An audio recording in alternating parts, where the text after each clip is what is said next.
within occupied territory on the far left coast. You're listening to On the Move with Mack Worley III.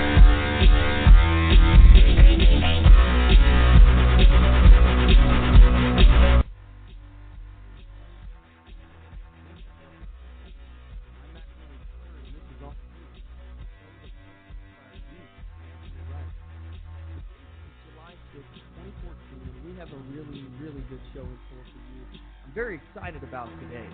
Today around 5:20 p.m. Pacific Standard Time, we're going to be joined by two special guests.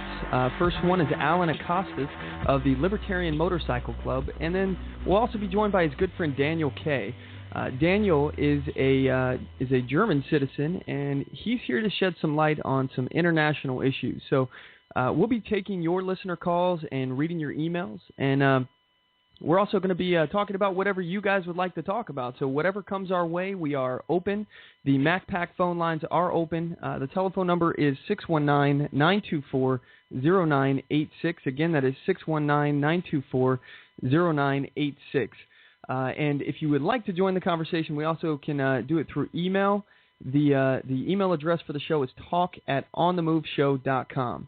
And anyway, we're moving forward. Don't forget to check us out at onthemoveshow.com, here at blogtalkradio.com/onthemoveshow, facebook.com/onthemoveshow, youtube.com/onthemoveshow, and twitter.com/onthemoveshow. I just want to also give you guys a heads up. We do have a store on our website, onthemoveshow.com. You can get there by clicking the shop link.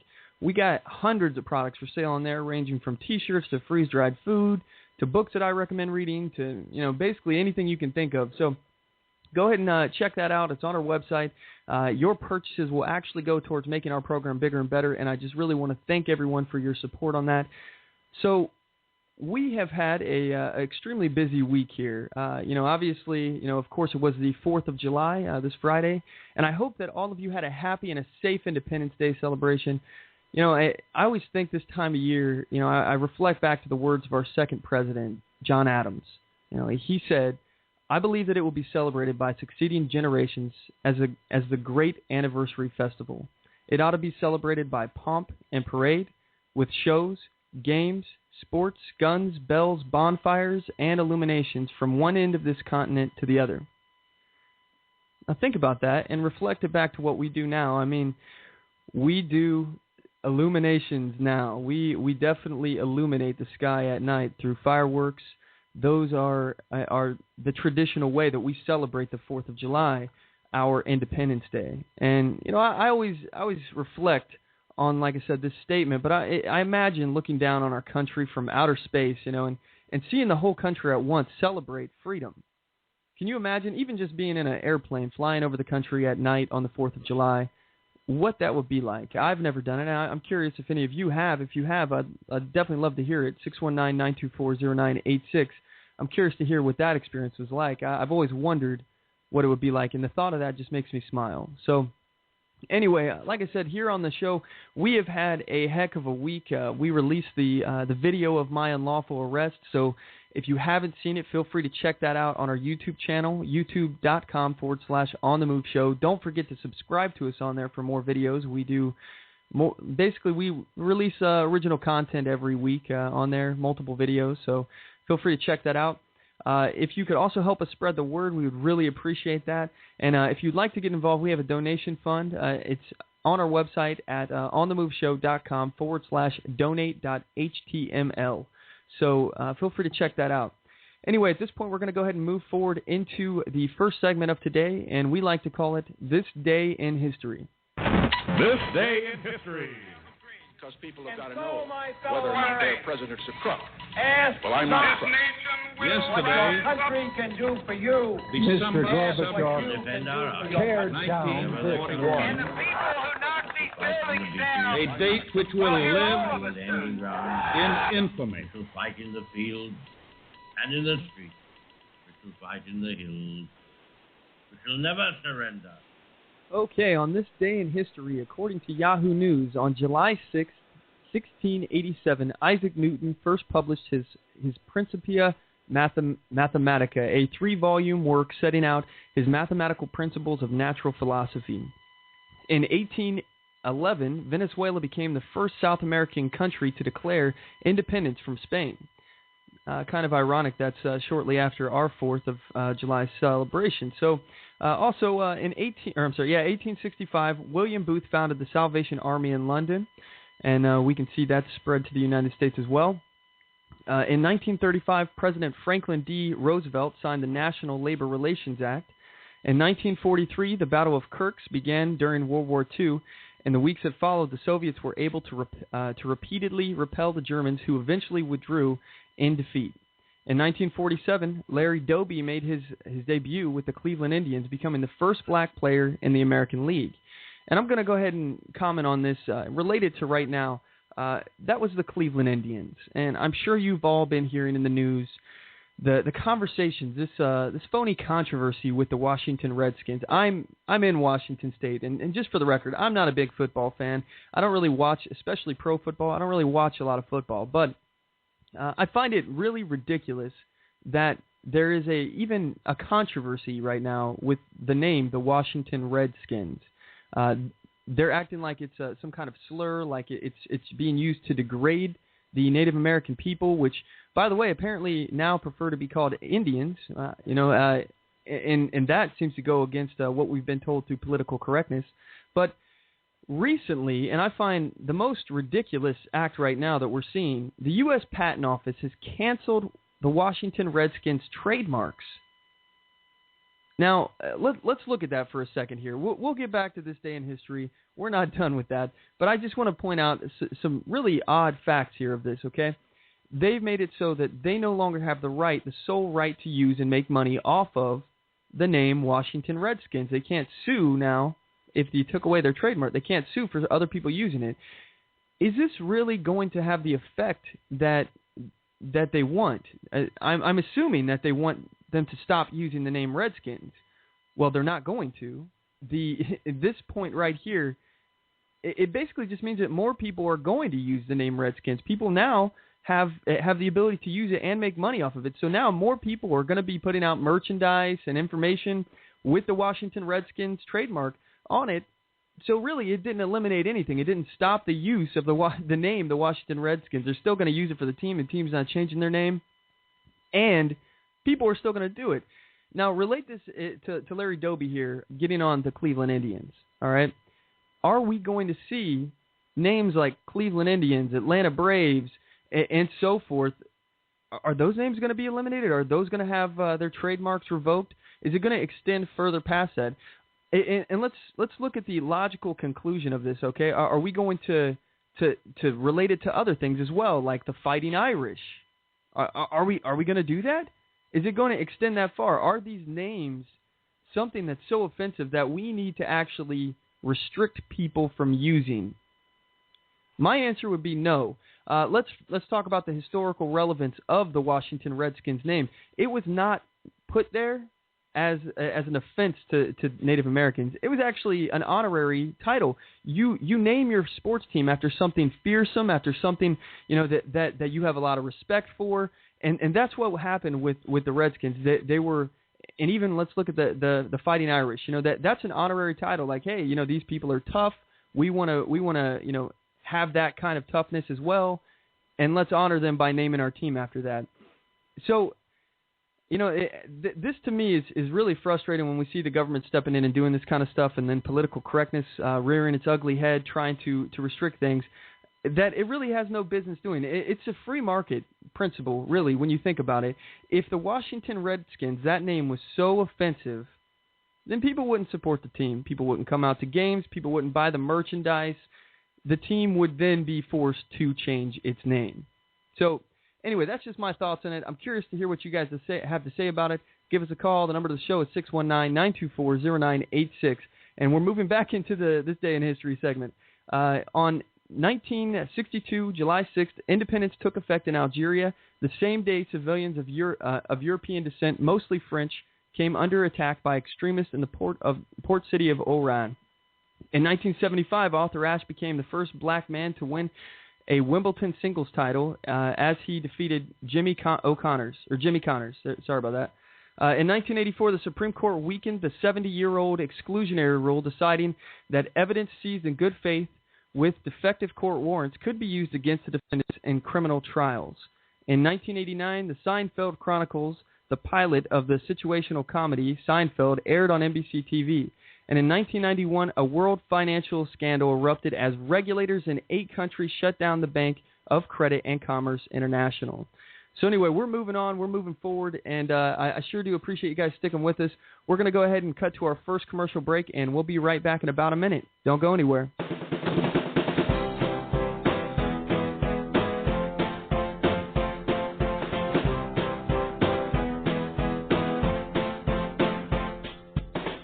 Support On The Move. Help us make this podcast bigger and better. You can do this by going to our store and purchasing one of our hundreds of products. All designs are original and made for patriots like you. Just go to cafepress.com/onthemoveshow. We appreciate your support.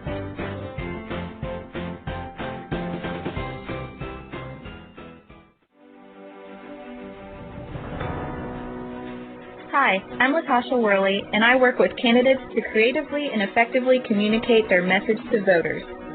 I offer professional graphic design services, from yard signs to flyers, from logos to vehicle magnets. Email me today at latashaworley@gmail.com. That's LATOSHA Worley@gmail.com for a quote on items for your campaign.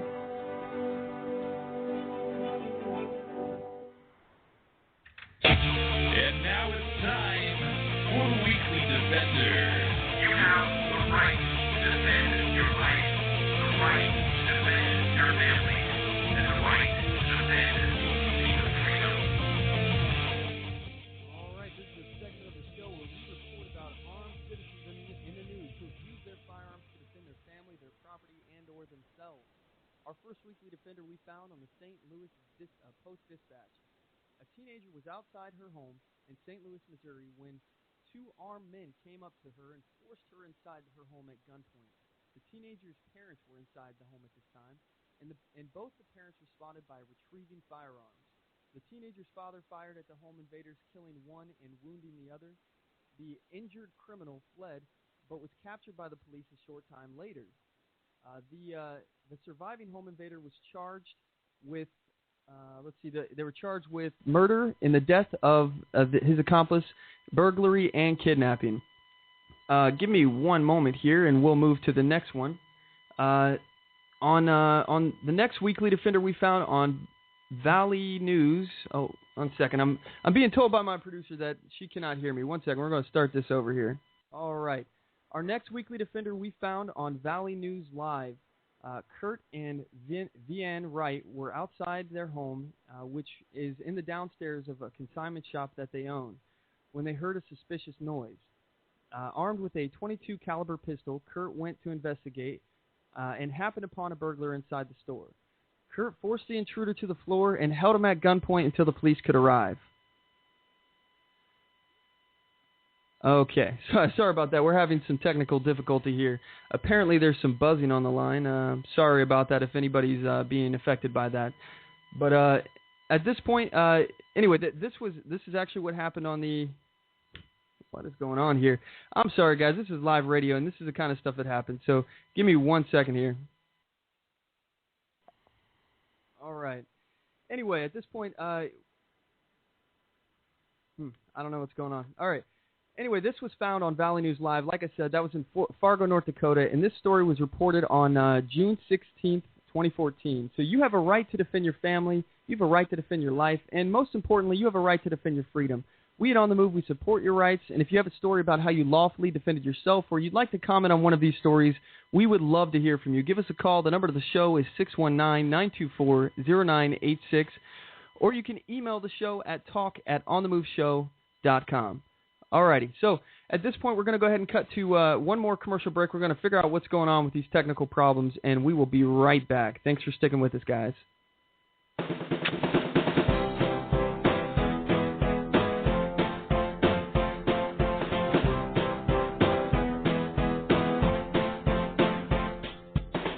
Support On The Move.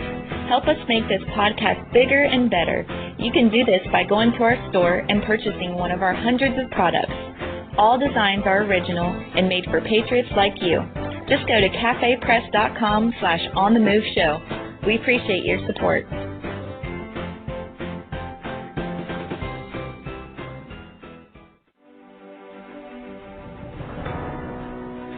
Hi, I'm Latasha Worley, and I work with candidates to creatively and effectively communicate their message to voters. I offer professional graphic design services from yard signs to flyers, from logos to vehicle magnets. Email me today at latashaworley@gmail.com. That's LATOSHA Worley@gmail.com for a quote on items for your campaign. And we're back. All right, I appreciate you all sticking with us. So I am not sure if everything is good to go. If you can hear me in the chat room, give me a holler and let me know how everything is. But at this point, I would like to talk about something that recently happened, and you know, as far as this, it's really close to home for me. Ron Hillstorm, he was tased and he was beaten to death in Pierce County, Washington, by the police department, and it's something that you know really struck close to home for me. And you know, I'm really concerned at what's going on in our country in regards to the police department. It's, as far as the way I understand it and the way that the story reports, it seems very obvious that this person was not a threat to people. And with that said, I'm a little concerned with you know, with the reaction from the police department. So here, I'll go ahead and play the clip for you guys real quick, and you guys can decide for yourself: were the police justified, or was this something that was out of line? So here it is. These police just killed him. Period. A local man died after being tased and beaten by deputies. Tonight, only Como 4 has video of the encounter that stunned and outraged those who saw it. I was crying to my mom because I knew how serious it was, and I knew that man would die. Witnesses are really upset after watching an arrest that they say might have led to the death of Ron Hillstrom. Tonight, the deputies involved are on administrative leave, and the case is being investigated. Como 4's Russ Bowen is live at the sheriff's office with more of the exclusive video and what neighbors are saying about what happened. Russ? Well, we talked to more than a dozen people who told us it was around 2 o'clock this morning when they witnessed a lot of taser hits and what they call brutality. He was kind of running around like this. He was like, help me, call the police, call the police. He said a couple of these things like duck and cover, you know, they're out to get me, they're trying to set me up. Ron Hillstrom's neighbors didn't know what was happening, but they knew he was having some sort of an episode in the parking lot of their apartment complex. I see 4 officers walking up on him, and they're like, it's the police. He's like, you're not the police, and he goes to run in a circle again. Soon as he comes back, the police 4 tasers at one time on him. One cop had his knee right on his neck, holding him down. Another one was down by his feet, and 2 were on each side of him. And then they started beating him, right? And they just weren't done until he was dead. Dozens of people tell us the same story. On the ground, they kept on punching him and stuff. They believe this is what you are seeing and hearing in more than one cell phone video. Are they really hitting him like that? Bam, bam, bam. It was horrible. It was absolutely horrific. I knew last night they was going to kill that man. Hillstrom did die soon after. What's the actual cause of Hillstrom's death will come from the medical examiner. But these folks have their minds made up. You beat this man to death last night for no reason, and we caught you. Period. The Pierce County Sheriff's Office says Hillstrom resisted and that he has a long history with law enforcement. What the video doesn't show is everything that led up to that point, to where they had to physically get on him and strike him to try and put him into custody. No, he did not charge the police. He was just doing what he was doing before the police came. I don't care if you are like that. You don't get beat to death like that. The way they just did this man. Now, residents at that University Place apartment complex also tell us that Hillstrom did have a screwdriver in his hand, but he did not try to use it as a weapon. Now, the sheriff's office also says that the medical examiner's office says there were no apparent blows to Hillstrom's head, but the medical examiner tells us that the autopsy is not complete, so we don't know if there were any blows to the rest of his body. We're live in Tacoma. Russ Bowen, Como 4 News. Okay, so that was really close to me. I'm in Clark County, Washington, and that's a little bit north. I believe Pierce County is north of me. So for me, like I said, this is very close to home. I'm concerned. Obviously this man had some kind of mental breakdown that was going on. He was upset, and it could be justified that they used some sort of force to put him down to stop him. I can see the justification for that. However, if he's not harming anybody and the threat that he poses is only if somebody is trying to put force on him, I don't know. I'm really upset, and I really don't think that this man deserved to die. I think that obviously he needed to get some help, and I don't think that tasers helped the situation. I don't think that pummeling this man help the situation. That's just me. But I'd like to hear your thoughts on it. Give us a call. The number to the show is 619-924-0986. And at this point, we're going to go ahead and bring Alan Acosta's on the show. He's from the Libertarian Motorcycle Club, and he's our first guest for today. Hey, Alan, you there? Yes, I am, man. How you doing? I'm doing pretty well. How are you? Doing all right. I'm here with Dan Kay, my German from another mother. He's here on visiting. He's another patriot from his country. And so just down south, taking a look around Portland, giving him a little view and kind of check off the block that he's been to Portland and across the state line in Oregon. Yes, sir. Yeah, did you guys get an opportunity to check out Voodoo Donuts yet? Walked around on the west side of Willamette and got to check out Voodoo Donuts, the tunnel tours, and also the basically the Saturday Sunday market that they have down there, which is pretty cool. And got to listen to Spreaker. Well, that's great. So I want to get right to the heart of things here. First things first, I want to talk a little bit about the Libertarian Motorcycle Club and your what exactly.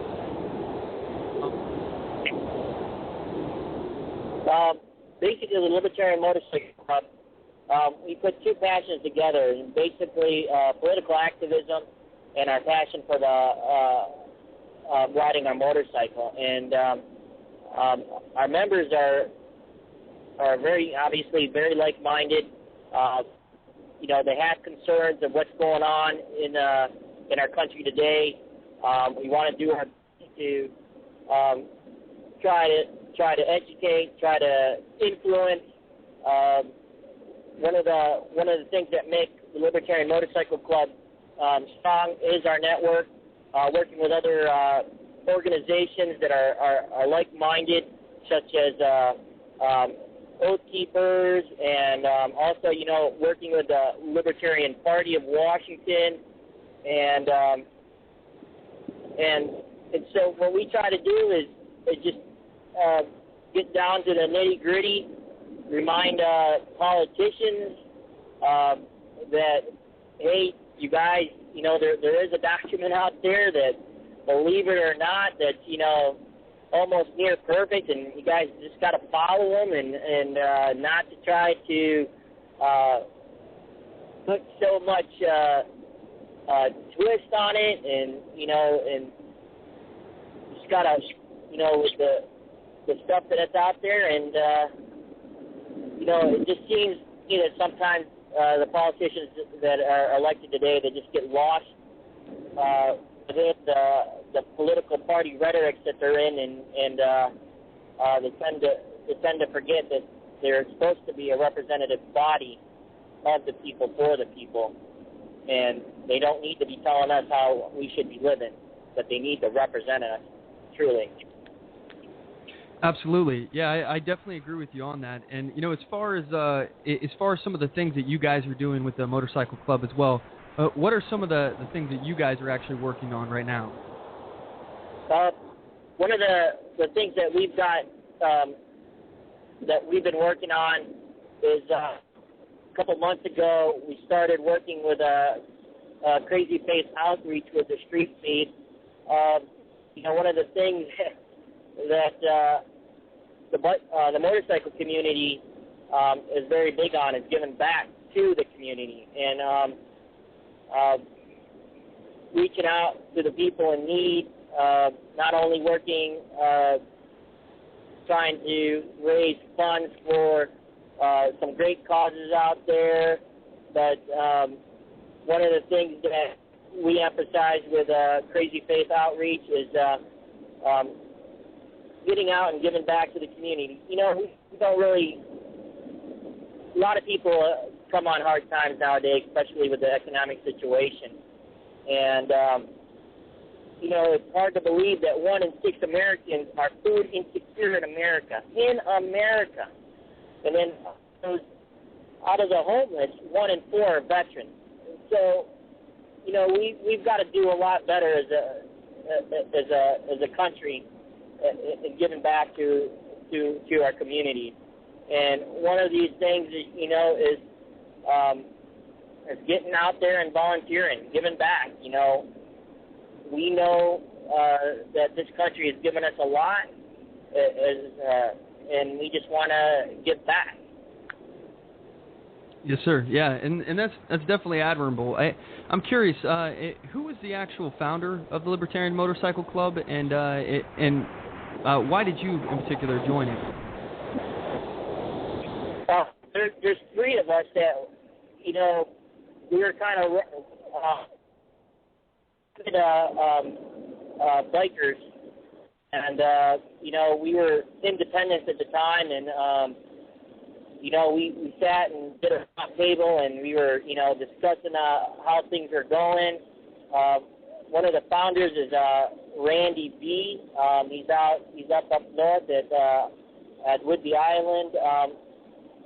Another one is Paul Skinner. He's actually from England, also kind of disarrayed in what the political climate in his country is, and we all just sat down together, and we said, hey, you know, all 3 of us were politically active, and you know, and wanted to, instead of just listening to the news and kind of just stomping our feet, we wanted to put our 2 passions together and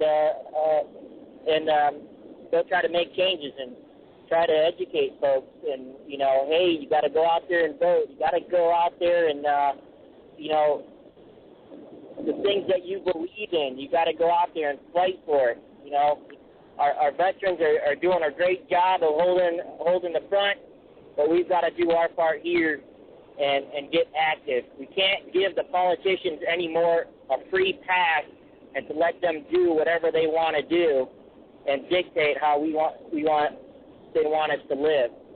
You know, we're all grown folks. I think we're all can make good decisions. You know, a lot of us, you know, we have good intent, good morals, and I just want to get away from this nanny state that's everly encroaching on our freedom.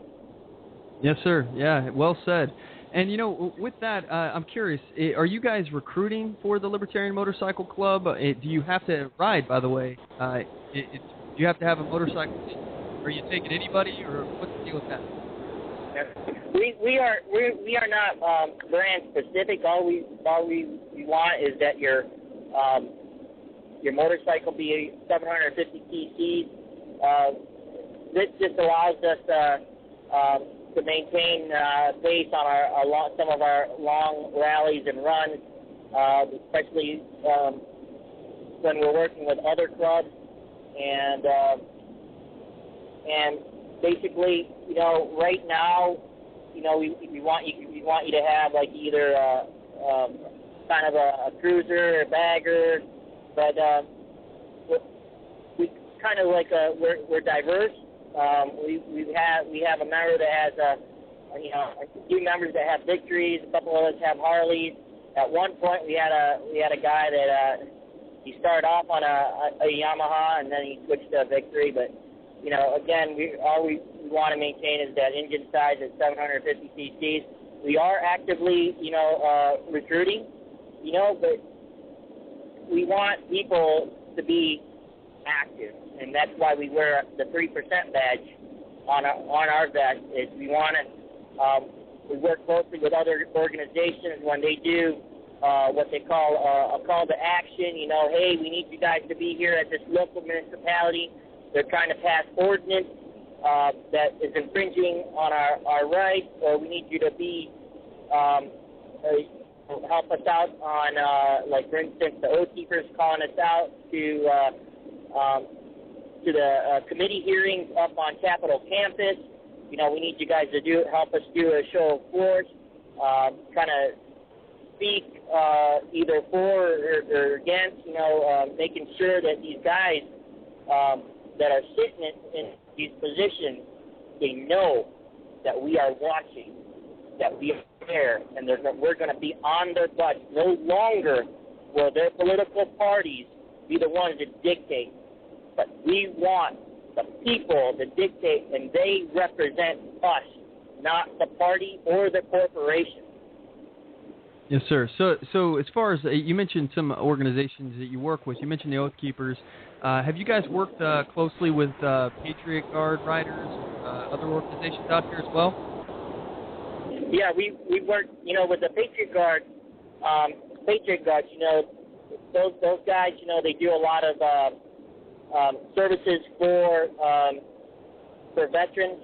Not only provide honors for our fallen vets, our current OEF, Operation Enduring Freedom. Actually, it's called Operation New Dawn now. Iraqi Freedom, kind of in the past, but you know, there are still some soldiers out there in the harm's way. We hope that they come back, but if not, that they're, you know, if the unit or the parents ask us to be there to help render honors, like a flag line, we will do that. And not only we work with the Patriot Guard riders, but there's other motorcycle clubs out there that are patriotic organizations, such as the Sons of Liberty Riders, the Freedom Seekers, MC. You know, these guys are very active in the community and making sure that folks uphold their oath of office and make sure, you know, the folks that are in the position, they follow the founding principles in which this great country is at. Yes, sir. Yeah, and you know, I've had some experience with you guys. I met you when we were up in Olympia at the gun rights rally. I actually have a really good speech that you gave on our YouTube channel. People can check that out. YouTube.com/OnTheMoveShow. I really appreciate the things that you guys are doing within the Libertarian Motorcycle Club. One question I had, as far as you know, Daniel. I know Dan's over there, and I was curious. Was he out here for the 4th of July? Yes. As a matter of fact, I'll let Dan answer that question. Dan, Mack's basically asking, how'd you find our 4th of July? And, you know. Oh, it was great. It was the first 4th of July I ever experienced, and it was awesome. There is nothing like that in my home country, and it was a unique experience that I absolutely loved the spirit of it, and the fireworks too. Yeah, I bet that was something different. So, as far as your thoughts on it, do you think it's a good way for us to honor our independence? Sorry, I didn't get that. Independence. How do you feel about you know, us celebrating our independence the way we do? Well, it's a very American thing to do. I've noticed that pride in your country and patriotism and pride in your country's achievement in history is a very deep-running thing. I would say it's one of the core tenets of the American soul, if you will, and it's a very natural thing to do, and I really enjoyed being part of the celebration. And as far as how it differs between the patriotism of being American, how is it like in Germany as far as German patriotism? What is that like? Well, let me put it this way: patriotism simply does not exist in any public way in Germany. There is no such thing as German patriotism that even comes close to the way you Americans are celebrating your patriotism. In Germany and in most parts of Europe, patriotism is automatically associated with nationalism, and that by definition is a bad thing, especially since Germany by now is in effect a socialist state, and the whole socialist idea is to transcend nationalism and patriotism. And so there is immense social pressure that will preclude any form of public display of patriotism. The only form you could say that is socially permitted is, during World Soccer Championships like the one that's going on now, and even then, excessive displays of patriotism that go beyond, display of the German flag are socially frowned upon. There is an enormous pressure in German society to conform to the norms of social behavior that will preclude active displays of patriotism. So you mentioned how patriotism is being thought of as nationalistic in Germany, and just for our listeners, I'd like to point out the history behind that. Nationalism is a word that's frowned upon now in Europe, and that has something to do with the fact that the Nazi Party was actually the National Socialistic Party, the German Workers' Party. So it has had an effect deep in the culture throughout that. As far as some of the other issues that you guys are experiencing over there, what's some other issues that you guys face in Germany? What other issues are you facing in Germany? Well, that depends on whether you're talking social issues or political issues. For example, Germany right now has a huge problem with immigration, but nothing is done to actually address this problem. It's not even you cannot even publicly mention it, because otherwise, if you're being too public about your views on this particular problem, even if they're true, you'll immediately be branded as a right-wing extremist. As far as from what I understand, that there is some kind of censorship, and I was briefed from Alan that there's a political class attack to exclude people from politics. What are some examples of that that's happening over there? I'm sorry, you're breaking up. Oh, as far as the political class actively working to exclude people from politics, what are some examples of that? Some political problems that you see. You see, the whole idea in German politics nowadays, and the whole idea behind the European Union, is the idea that the ruling political class actually knows better what's good for the people, and the whole idea behind the European politics nowadays is to, as far as possible, exclude the population, the public, from politics. And there is a severe distrust by the political class towards the public, and like I said, the European Union has actually created a shadow government that is bypassing the national parliament, that is bypassing national constitutions, and is actually actively promoting ruling political class that is distancing itself more and more from the public, and whose very idea is that the ruling political class knows what's good for the people, and it's regulating how the people should live, and even to the point of what's acceptable for the people to think, and what opinions are acceptable to be expressed in public. And let's talk about freedoms in Germany. I'm assuming that you all have the right of free speech and the right of free media, like a free press. Do you guys have those rights? Is that right? What kind of rights do you have? There is such a thing as the right of free speech in Germany that is quite similar to the American First Amendment, but it has to be said that even though there is nothing like political censorship, there are active efforts to, reduce freedom of speech to what is mainstream acceptable, so to speak. So you will probably not face legal reprimand if you're expressing opinions that are contrary to the political mainstream, but there will be social consequences.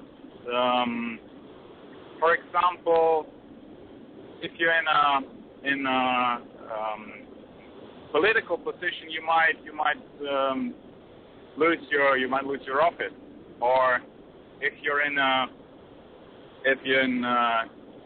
public position, like for example you're in teaching in a school or something, and if you're expressing the wrong opinion, something that is not mainstream acceptable, then that political pressure will be applied, and you might be severely reprimanded, or you might lose your job.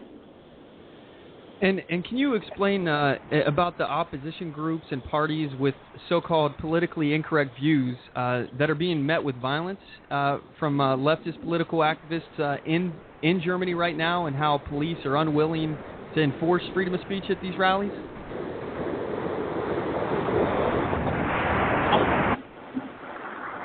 Are you still there? Yeah, I'm Hello? here. You couldn't hear me? Here. Yes, I can hear you again now.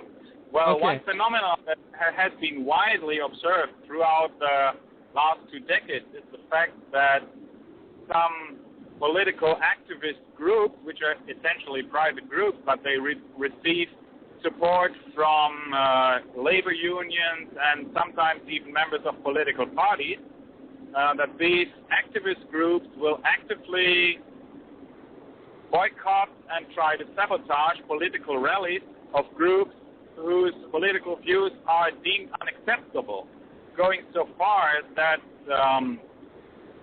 if one of those groups with allegedly unacceptable views is holding a rally or is holding like a march, then that route of march will be blocked by the opposing leftist groups, and there will be attacks on members of the other groups, and they will try to prevent the rally from even taking place through and if they can, through violence. They will block the rallying place. They will block the marching route. They will try to attack individual members of these minority groups, and they will try to prevent the rally itself from happening. They will actively try to prevent these groups from expressing their views, from expressing their opinion and exercising their right to free speech. Yes, sir. So let me ask you, you referred to immigration, how it's a serious problem in Germany right now. Can you tell me the kind of people that are immigrating into the country and how they're getting there? Right now we're having a huge influx of refugees from North Africa, from the Arabian countries, and that's people that are coming for different reasons, but the majority of them, I'd say, is coming for the reason that Germany has a very widespread and very extensive social network, and to put it bluntly, if the word has gotten around that a refugee can live a comfortable and cushy life in Germany, and that is a reason for a great number of people to immigrate. And basically what's happening, the European neighbor states, they are overrun by the influx of refugees. Italy and France, for example, and basically what they will do is put those people on trains, give them transit visa, and send them up north towards Germany. Until a couple years ago, it used to be so at railroad stations in major cities, you would probably get like 7 or 8 refugees a month now it has come to the point with the ongoing conflict in Syria. It has got to the point that train rolls in, doors go open, and about 80 refugees come out, and that's every day. So basically, we're having a huge influx of Northern African refugees that are entering the country. Wow. Yeah. So how has that immigration influx? How has that affected like crime rate and the stability and security of Germany? Well, that's a little difficult to say because there's no hard facts on that are being made public. But you could say that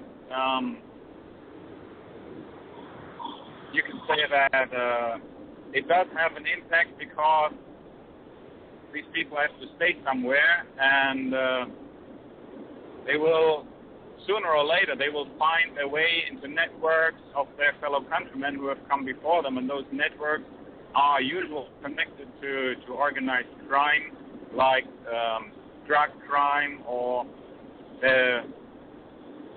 they will start to organize in gangs or something. It is a fact that in several major German cities, ethnic minorities have formed their own communities within the cities, which are hermetically sealed from the outside. Especially people coming from Middle Eastern states tend to live more of a secluded lifestyle and actively seal themselves off and live according to their own customs and beliefs, and seal themselves off from outside influence, which means they are not integrating into the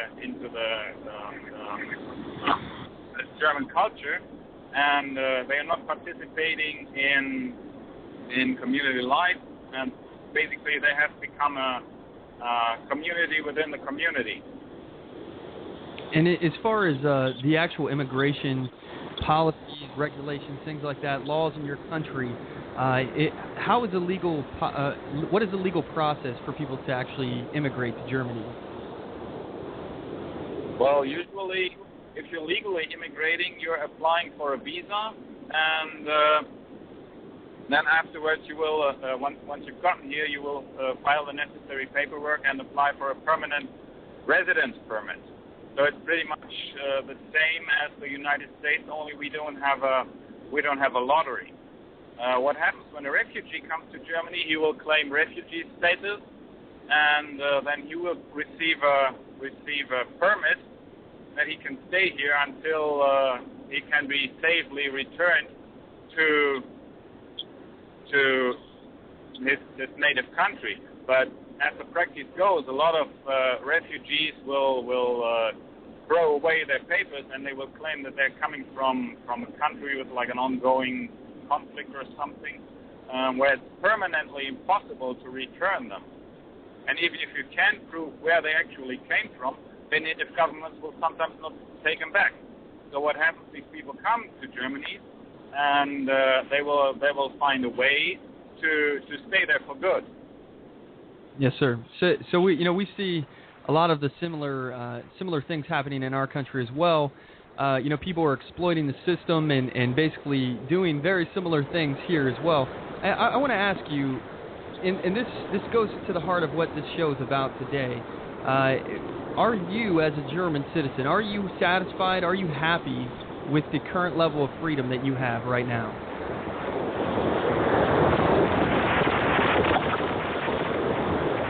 Are you there? You're breaking up violently. Can you still hear me? Yeah, here I'll ask it again. Yeah, there was some interference in the line. If I understand you correctly, your question was if I am happy with the level of freedom that I have as a German citizen right now. Yes, sir. Is that correct? Yeah, that's what I asked. Let me say first that a lot of German citizens actually are happy with the level of freedom they have because they don't know better. Personally, as a patriot and as a politically aware citizen, and having a different point of view because I have the comparison through my close relationship to Alan of what freedom can actually be like, because I see it in the United States, I tend to be rather dissatisfied.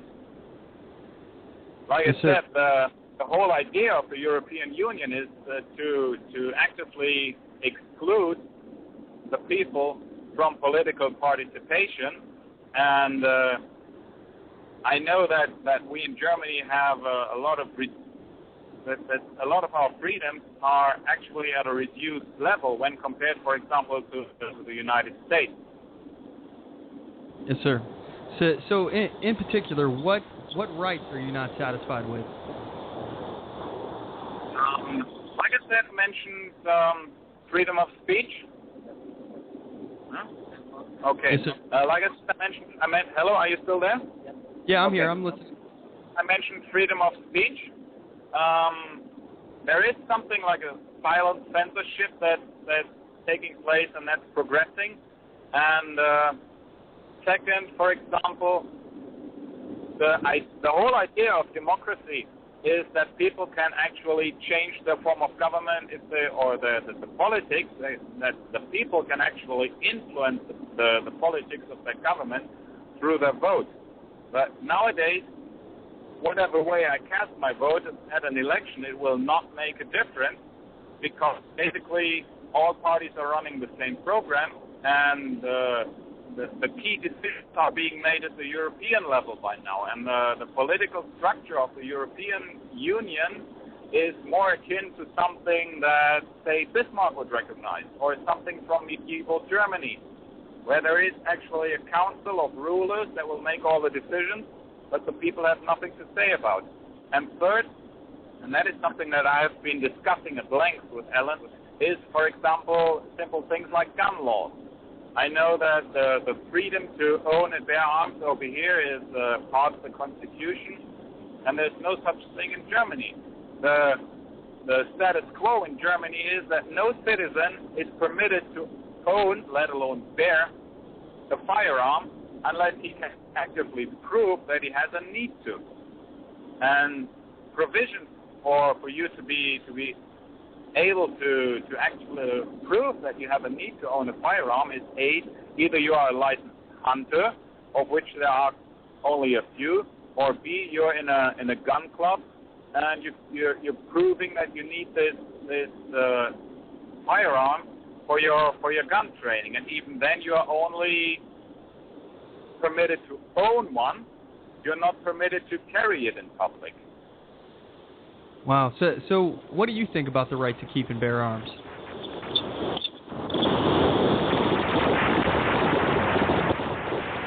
Well, what do you think about keep and bear arms here in America? I think as history proves, a disarmed society is a helpless society, and by historical tradition, the European societies have always been societies where the sign of the free man was that he was permitted to own and bear arms, even dating back to when those arms were not firearms but swords. It was always a symbol of a free man being able to defend his freedom and protect his own. And I see no reason why the government should be so distrustful of its citizens that it automatically associates free gun ownership with rampant crime and murder in the streets. The U.S. is living proof that this is absolutely not the case. And I don't see why we in Germany should be in any way second to that. So what I'm trying to get across, my English is probably failing me here. What I'm trying to get across is that I see no reason why Germany should not have something similar in gun rights, the U.S. Second Amendment. The reason why Germans nowadays are precluded from owning guns is, say, 12 to 15 years of German history where armed groups actually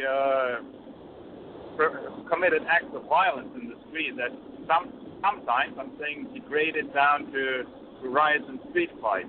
but that was a rare exception, and it is not to be.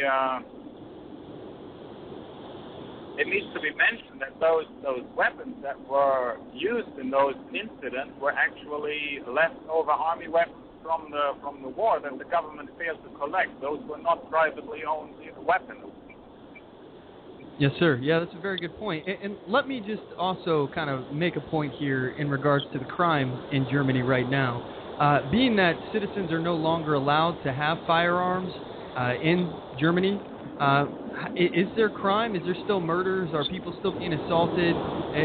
Are these things still there? These things are still there, but they are committed differently.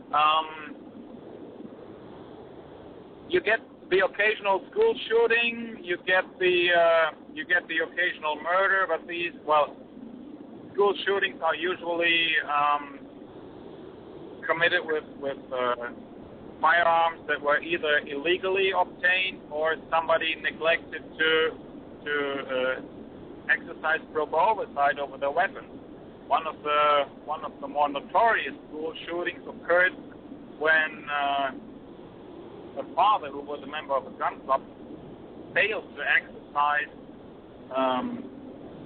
proper oversight over his weapons, and his son gained access to, who was, by the way, was a member of the same gun club, gained access to his father's weapons and used them in that school shooting. But what you usually get is street crime, murders, and assaults that are committed with knives, which has even led the German government to legislate a ban on certain knives. Exactly, yeah. And you know, this is my whole point on this argument, is that crime is still there. People will find different ways to commit these crimes. And, you know, the taking of firearms, taking law-abiding citizens' ability to defend themselves, it doesn't reduce crime. It just creates people, it makes people find different ways to commit those crimes, those acts of violence. So, you know, I definitely agree with you in that. I think that Germany should have the right to keep and bear arms just like us. In fact, they do. It's just not being recognized by your country. But yes, you know, I'm totally with you. I agree with you. Hey, Alan, I wanted to ask, where can people get more information about the Libertarian Motorcycle Club? Yeah, you can look us up. We're kind of like the once you type in Libertarian Motorcycle Club, automatically take you to our website. Yeah, we're the only ones we'll automatically populate in the search query right on top. And again, we are actively recruiting. We work with other patriot organizations and to defend the founding principles that what this great country has was built upon. Again, as you can see, the similarities of what Dan's been talking about, you know, we are on that route. We are on our way. Again, you know, this thing where we have to maintain our security, and you know, it's all for security. It's one of those that fine balance between the security versus our liberties. And you know what? I, as a citizen, want to make that decision for myself. I don't need another, you know, political party groups telling me what is good for me. There's a lot of similarities to what Dan is talking about. You can see, you know, they're what I consider they've been, you know, in advanced stages and currently, you know, still losing out, and we are headed in that route. And you know, I want to prevent that. I want us to be the free country that we should be, and we should be allotted to be. I don't want any more regulations to regulate how we should live. And we're all good people. We're all good Americans, and I think that trust from our government, they need to show us that trust. Yes, sir. Yeah, well said. And I'd like to ask you, because I know you guys have a lot of events that you are always involved in. What are some of the things you have coming up here in the next week or so? At the end of this month, we're going to be working with the Libertarian Party Region 4, which I'm also the director of. We're going to be working a booth at the Olympia Hemp Fest. I believe that's on the 26th, 27th. And we're going to be doing it's funny, we're going to be doing a joint booth, the Libertarian Motorcycle Club. We'll be down there with the Libertarian Party booth, and we're going to be doing a joint booth. And I believe this year's focus for the Olympia Hemp Fest again is during nullification. We'll have other things of what the Libertarian Party is about, what the Libertarian Motorcycle Club does, what kind of events that we're currently active in. One of the things that in the motorcycle community that's being pressed, I think you saw it, is the repeal of the helmet law here in Washington State. We as motorcycle in the motorcycle community, we want that choice. We do not want to be regulated in that regard. It's one of those things that, let us make that decision. You keep regulating, hey, it's for your safety, it's for your safety. You know what? We know what's good for us. And we got our big boy pants on or our big girl pants on, and it's, accidents happen and, and we're responsible. Basically, that's what I want. We want that choice, and we'll live by that choice. But we don't want anybody telling us what we have to and need to have happen in our lives. I think we got enough of that. Yeah, and I think we can all agree that the best way to stop a bad guy with a gun is a good guy with a gun. I'd like to touch on a quote from Benjamin Franklin. It keeps ringing in my head every time you mention it. But Benjamin Franklin once said, any society that would give up a little liberty to gain a little security will deserve either and lose both. And I think it's important that we reflect on this in the day and age that we're currently in. And I think we should keep that in mind. But I definitely appreciate you coming on the show, Alan and Dan. Thank you so much for coming on, guys. At this point, we're going to cut to a quick commercial break. And when we get back, we're going to have the next segment of the show. We like to call it Ask Mack, so don't go anywhere.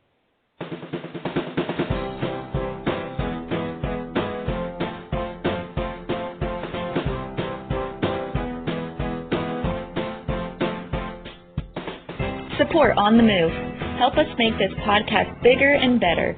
You can do this by going to our store and purchasing one of our hundreds of products.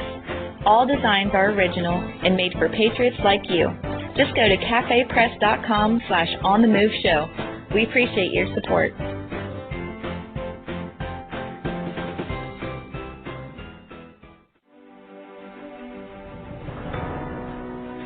Hi, I'm Latasha Worley, and I work with candidates to creatively and effectively communicate their message to voters. I offer professional graphic design services from yard signs to flyers, from logos to vehicle magnets. Email me today at latashaworley@gmail.com. That's LATOSHA Worley@gmail.com for a quote on items for your campaign. All right, we're back. We're going to be entering into the Ask Mack segment of the show here in a few moments. But, with everything that was said from Dan and Alan Acosta from the Libertarian Motorcycle Club, I have to play this clip. I've played it before in the past, but it's been quite a while since I've done it. And I really feel that everyone needs to hear this. This is a Hitler survivor, World War II. This woman, her name is Katie Worthman. She survived Hitler, Nazi Germany, and she's given a speech about the situation and her thoughts on it. So I'm going to go ahead and play it for you guys, and I think this is very powerful. So here it is. Welcome, ladies and gentlemen, Katie Worthman. Thank you very much. I was born in Austria, and I lived there 7 years under Hitler's brutal regime. And after World War II, 3 years under Soviet communist occupation. In 1938, the media reported that Hitler rolled into Austria with tanks and guns and took us over. Not true at all. The Austrian people elected Hitler by 98% of the vote by means of the ballot box. Now, you might ask, how could a Christian nation, almost 100% Catholic, to elect a monster like Hitler? The truth is, at the beginning, Hitler didn't look like or talk like a monster at all. He talked like an American politician.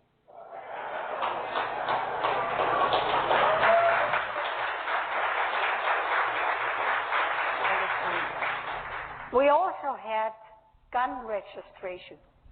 Oh, the Austrian people they all had guns. But the government said the guns are very dangerous.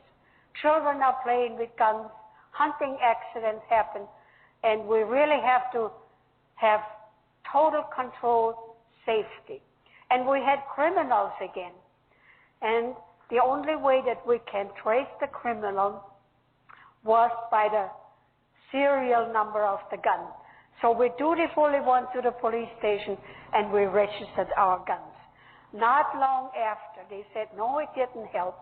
The only way that we don't have accidents and crimes, you bring the guns to the police station and then we don't have any crimes anymore and any accidents. And if you don't do that, capital punishment. So that's what we did. So dictatorship didn't happen overnight. It took 5 years, gradually, little by little, to escalate up to a dictatorship. When the people fear the government, that's tyranny. But when the government fears the people, that's you. That's liberty. Keep your guns. Keep your guns and buy more guns.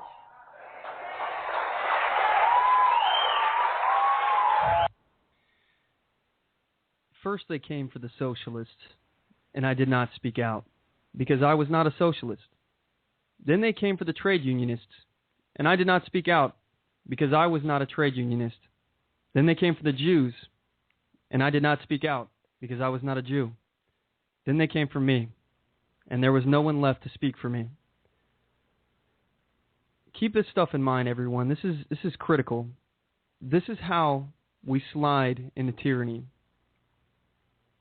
It's a slow process, one that you may not recognize at first, but we have to be aware. We have to be vigilant, and we have to safeguard our liberties, not just for us, but for those who come after us.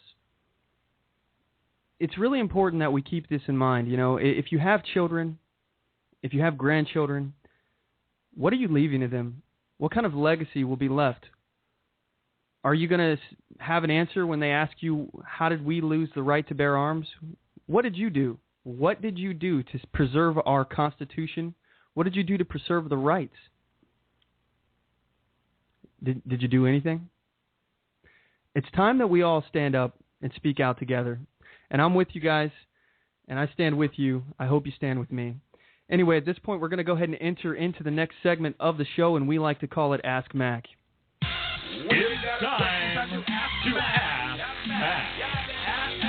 You've got a question? He's got the answer.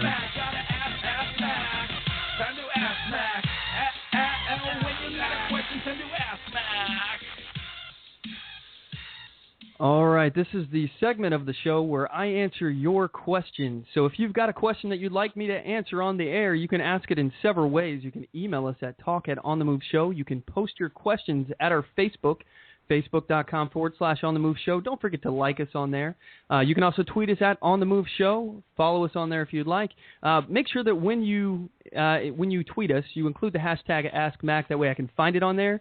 I'll read your questions live on the air, and I will answer them to the best of my ability. So we have a caller here. It's my good friend Chuck Burns, and he's got a question that he'd like to ask. So, Chuck, are you there? Yes, I am here, Mack. How you doing? Man, I'm doing great. What can I do for you? Well, I kind of think that you're there. I mean, I've had a question I've been asking a lot of people lately, and I have an answer. It's been rather I have an answer that's controversial to a lot of people. But I was curious. First off, I preface the question a little bit, and I asked you if you could tell me what or if you can answer me what do I think it is, and maybe and then maybe just a little slight discussion on what I think is the answer to this. And the question is basically, it's about immigration lately. We look on the news, and we see all the I would like to call sideshow issues, offense, the humanitarian aspect, and all these things. And we are so overflowing at the borders, everybody's saying that we can't take any more. But the real question is, for 150 years, we took in the first 150 years of our country. We took in everybody that could come to America.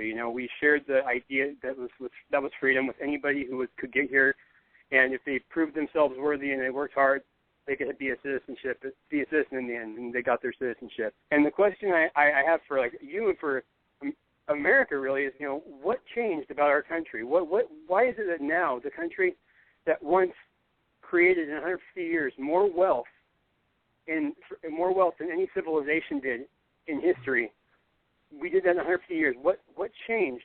What changed about our society? Where we went from the country that created all that wealth in that short period of time, where we could take limitless millions in through Ellis and Paris Island, or through Ellis and Angel Island. We could take all these people in, and we found room for them all. And we could provide for them all. And what was it about our system that changed? That now we can't take anybody else. Well, let me just explain, and I have to start from the beginning of your question. It's actually, I'm not sure if you're misinformed, but it's actually not true. We did not take anybody who could get here. That historically is incorrect. We turned a lot of people away at Ellis Island. You couldn't just show up and ta-da, you're an American citizen. And what you said, we had basically people who worked hard and they proved themselves worthy. It's a different circumstance now than it was then. Our country has changed, but to point out the fact, many people were turned back at Ellis Island. Many people weren't worthy. Weren't most of those? Correct me if I'm wrong, but weren't most of those people that they had disease problems or things like that, or there's other issues that were common sense issues, correct? Well, yeah, obviously there were issues such as that, but obviously we were being selective, and we were trying to get people into the country through the legal process that we had. That again, this is all a legal process that we had. Now let's talk about the differences. Okay, the legal processes. Oh, go ahead, man. Well, I was going to say, I understand. Our founders, when they started the country, they had the 5 years that you had to be here and be a good upstanding person before they would give you citizenship.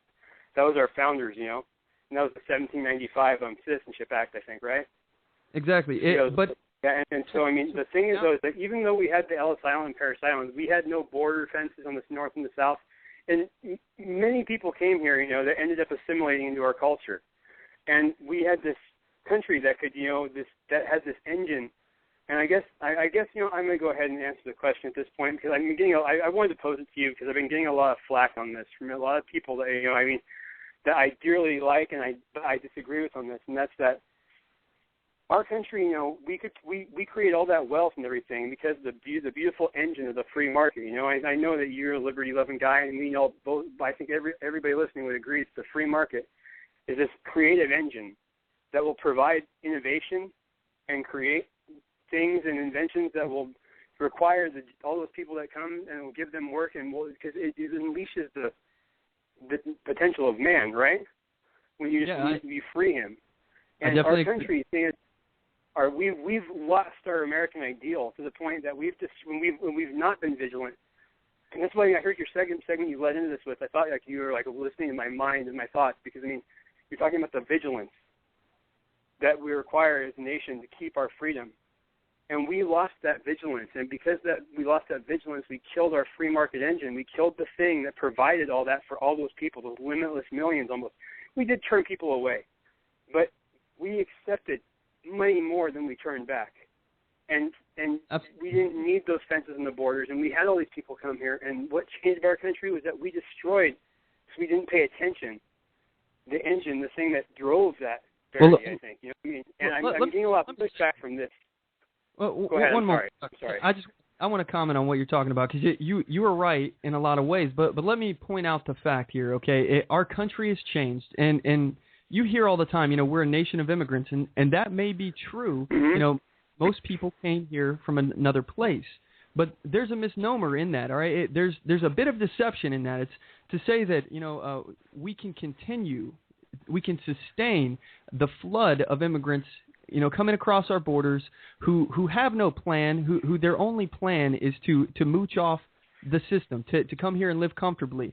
Now I hear what you're saying, but what I'm saying is that our country has changed. You know, the immigrants coming into the country today, they're not the same as the immigrants that statement, "We are a nation of immigrants," is referring to. Firstly, go ahead. Our country was founded on legal immigration. People coming into Ellis Island, that was a legal way that you could come in. And like I said, Ellis Island didn't accept just anyone. You had to meet certain requirements, and you know, people were, of course, turned away. And I have no issue at all with legal and selective immigration. We have the right to choose who comes into our country. This is not, you know, everybody's country. This does not belong to it's not the world's United States. It's the United States. It belongs to me. It belongs to you, the citizens here. We have the right to be selected. We should be able to people in that will benefit us. Oh, one moment. Let me just get this point out. I'm sorry about that, Mac. No worries, man. I hear you, but I'm fired up too. You know, so we should be able to bring people in this country that will benefit us and not just mooch off the system. We need to make sure that they have a way to support themselves. They have a plan. They're either going to start a job or they have a job, something that they're going to get lined up that way. And if their plan is to come here and just live off of taxpayer dimes, then we don't need them. We don't want them, and we're seeing that throughout the country. So anyway. I agree, and I believe in the rule of law. At the same time, though, I mean, I look at freedom. You know, I wrote something to somebody the other day, and I said, you know, I mean, how do I put it? I mean, I have it right here in front of me. I mean, it's that, you know, if freedom is something that, you know, I don't think that, I mean, here, how can one claim he deserves freedom and he should be free when he will not give the same chance and opportunity to another? For if all men are created equal, then no man is more deserving of freedom than another. And as long as they come here, and I don't think they're disease-free, I think everybody deserves a chance. But I think our economy, if we would return our country to the former greatness and accept the fact that we were not vigilant for so long. I mean, we didn't wake up overnight and find the progressives had invaded over the course of our sleep period. This has been happening. Our country has been being torn apart internally for so long. I mean, that I think, and the thing I try to push with people is that, you know, we have to take some personal responsibility for that. Because everybody says I'm a big patriot and all this stuff, but there at the same point in time, how did somebody like Obama get elected? I mean, how could we let that happen? Somebody unverified, unvetted, because we didn't stand up and we didn't say what we should have said. We didn't point the things that we should have said, and we let it get to the point where it's at. And when I hear people say that immigrants are the problem, I mean, I don't think that the Mexican we put welfare in place, and we let welfare go in place in our country because we lost our vigilance and we let the system start creating leeches. And, you know, maybe they come here and they do that now, but we started the system that they leech off of. And that was because we weren't vigilant. And so that's why I kept trying to interject right there when you're talking. I apologize for that. No worries, man. We started all these things, and we let those things happen because we were complacent. And I think, you know, I mean, we could shut our borders off. We could deport 10 million people, but our economy would still be broke. Our Federal Reserve would still be printing more dollars than our economy can take, and inflation is still through the roof. And our percentage of the population that's working is the lowest in decades. And I mean, we still, if we don't change some of the internal problems, and we don't reignite that fire that we have for liberty and preserving freedom and maintaining that vigilance, we still fail. And so when I hear people say that it's these people that are crossing the border, it's them and we can't take any more, I disagree. That free market is this creative engine that is so powerful that when you unleash man's full potential, that there is absolutely no question whatsoever that the jobs could be created, that the growth would be there, that would provide for anybody who wanted to come, who was willing to work honestly. And I agree with you that we got to take their names as they come in, and they got to be coming in the right way. And you know what? You don't just give them citizenship. And I'm not for amnesty whatsoever. But I, at the same time, have a problem with saying, you know, that that other than the common sense things to turn people back for, that we should have the policy we have on the border. I mean, granted, we can't take any more right now, but that's because we have broken our system, not because these people can't be accepted. If we had the system that we had that made this country great, I think that the wealth that was created in that when we started our country could be replicated. I hold nothing beyond the power of the free market, and I hold nothing beyond man's potential when he is truly free. So let me ask you. Would you agree that we should be selective in who we allow in, as far as you know? And let me just point out, criminal records, stuff like that, absolutely. Do you think that we should make sure that people have a plan to be self-sufficient and be able to survive on their own without government assistance? Some people, you know, I mean, I think when you got to think about people that are the world is becoming a more oppressive place, and I think actually the words that guide us right now would be George Washington's. He said, "The bosom of America is open to receive not only the opulent and respectable stranger, but the oppressed and persecuted of all nations and religions, whom we shall welcome to the participation of all our rights and privileges, if by decency and propriety of conduct they appear to merit the enjoyment." Some people are going to come here, I think, that aren't going to have a plan. But like you said, if they come and by through their conduct, they show that they merit the enjoyment of liberty, then I mean, but you have to give them that chance first. I mean, like I said, if we're free and we claim to deserve freedom, and we really claim that we should be free, how could we not offer that to another man if we are all created equal? How could we, as long as they're not a criminal and they're not sick, how could we deprive them of that right? Chuck, here's where we disagree. I just want to make a point. You know, Go ahead. Statement, you know, give us your tired, give us your weak.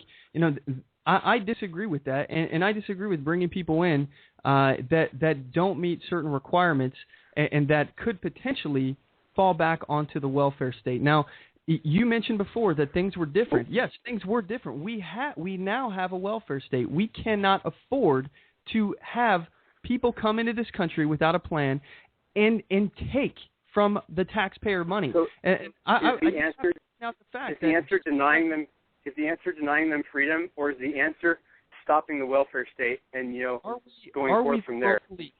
Are we the world police? Are we responsible for every single person in the world? The answer has to be really no. We are not. Absolutely not. You're responsible for your own welfare. And the fact that people choose to come here illegally, not following the system that we have, be it that it may be broken, it's still there. Coming in this country unlawfully, coming in this country without a plan, coming in this country and mooching off people, it is theft. Let me just be clear. That is theft. Well, I agree with you. I agree with you. As far as this whole concept of, you know, people have the right to come in, you don't have the right. We are a country. We have our own sovereignty. This country does not belong to the world. It belongs to the citizens of this country. And if you want to join, agree with you. I think everyone should be offered. I think everyone should be offered the opportunity to come in, if they prove themselves. But if they're unworthy, we should be selective. And that's why I would ask you this question, because this is the pushback I'm getting so much from people. I'm getting this everywhere because the thing is, I hear that, you know, we can't take any more because of our current system. But is that the people coming's fault or the system's fault that we put in place? I mean, I agree right now. Our country is stressed to the maximum. We have a president who is using our border policy as a tool against those who oppose him. Absolutely, without a question or a doubt. But at the same time, though, it's like the problem is not the people, it's the underlying system that has been created that is pre-existing that we let happen because of our complacency. And the answer is not shutting out people who are decent people who are coming from places where there is violence. In a lot of these Southern American countries, it's violence we created through victimless crime by creating a criminal trade over drugs. I think as a libertarian, you'd agree that that is something that's wrong right there. And we are the reason that kind of has happened through our drug policy that is completely unjust and punishes people who harm no one. And so some of that, I mean, so at the same time, I don't think the answer is shutting off the border. I think that the answer is fixing our system, reviving our creative engine that is our free market, ending the welfare state and helping people back to communities. And you know what? I think that the thing is, we're talking about all these things about, like, we're talking like what's the word? We're talking like about, you know, like the realities in which we currently exist. But the reality in which we currently exist is not the ideal, and I don't like basing my decisions off things that are not the way they should be. Like saying their current system, the welfare state, is the reason we should shut people off that have their countries have violence. I mean, I agree with Chuck. Hey, look, let's bottom line this. You know, I definitely agree with you in terms of, you know, we need to restore the free market and things like that. But we are currently in a system where it's a welfare state, and being that it is a welfare state, and we can't change that by a flick of a switch right now. You know, I think we should continue to fight. We should be able to fight that and stop it and repeal these kind of laws. I definitely agree with that, and I'm not giving up on that fight. I want to be clear. I'm not giving up on that fight. But while this hell no, right? Hell no. Yeah, exactly. While this welfare state is there, we don't need to add fuel to the fire. Now let's continue with the legal process of getting immigrants into this country. Let's do that. Let's even streamline it, make it easier and a quicker process, because it's outrageous that these people take a decade to get in. The whole point I'm trying to make here is I want America to start not blaming other people. I hate people blaming the progressives. Yeah, they're jerks, but and blaming the immigrants. The problem is that we let ourselves get to this point, and that's the whole thing about this. It's my big underlying issue that we want to blame immigrants. We want to blame the progressives. But we're not willing to accept any responsibility to say, we let the system slide to where it's at. Absolutely, and I agree. And then one thing, we could stop this right now, because the people in this country that are on the right side of the aisle, to the Libertarian side of the aisle, are all the people that 50% of the country is paying all the taxes. And I have on my blog, taxesareconsent.org. We want this to stop. Have all the productive people in this country, all the people paying all the money to the government that are funding their own tyranny, stop paying, and do it right now. They can't imprison everybody. They can't stop us all. Per the Declaration, we have a right to retract our consent, and that doesn't say that it makes sense, considering that the government only governs with our consent. And if we stop giving them the money that they feed the beast with, and we feed our own oppression with, this would all end, and we force an honest conversation on renewing our country. Because all the people that want to take our money, the people that want to tax us to death, and the progressives that have let do this to our country, they're not the people paying the money. They're the leeches, and the leeches don't have the power. It's the power of the purse, and it's really beyond the Congress. It's in our pockets, in our hands.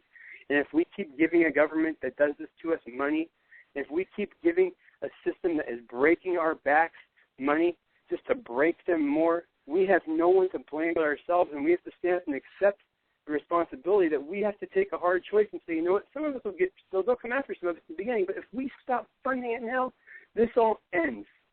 And here's, I'm so tired. I'm going to disagree with you, though, and I understand the principle of what you're saying, but I think that the federal Leviathan has expanded too far for that kind of thing to work.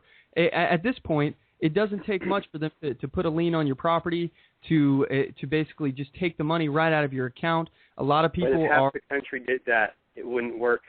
They couldn't do it. All they would have to do is just take it right out of your account. All they would have to do, the IRS is so powerful, it is ridiculous. And yes, that's wrong. It's theft. Taking money from one person and giving it to another is theft if it's against their will. Now, I definitely agree with you in principle. I just think that the federal Leviathan has grown to the point where it won't work. I think those things will not be effective, and we have to influence a change of policy and fight it. I don't think it's something that can be done overnight. I think it's something that we're going to have to continue to fight and be vigilant against. And I think it's important that we all do this, but it didn't happen overnight. These systems did not get formed overnight. They were done incrementally, and that's how we're going to have to fight back against it. And the question is, though, when has the government ever retracted a law? When has anybody ever repealed one? And the one man that ever has ran that bullet, Ron Paul, was destroyed by the people that were his friends. We have fought to repeal laws. Laws get repealed all the time. I mean, just look at prohibition of alcohol. That got repealed, and it wasn't because the government was so polite and nice to us and decided to restore our rights and our dignity. They decided that, hey, you know what? The people don't support this, and it's screwing up our country. It's increasing the black market use of it, and there was a lot of negative effects. Now, granted, what you're doing, what you say as far as not paying your taxes, this all can be done in conjunction with legislation, with action. But I don't think it's the only thing that we can do to solve the problem. But hey, we got to take another call, Chuck. I just want to say, I have wasted enough of your time, and Mac, I appreciate you dearly taking the time on this. I just, like I said, I just wanted to put this out there because you saw how we went back and forth with this. Yes, sir. And, it's a very controversial issue, and I appreciate you taking the time to hear me, and letting people just pose the question in their own minds about what's changed in our country. And I think it's us more than anything. We have to get back on our vigilance, and we have to get back and not be complacent anymore. And I appreciate your show because you're pushing people to do that. So thank you very much, dude, and thank you for the time you give me on the air.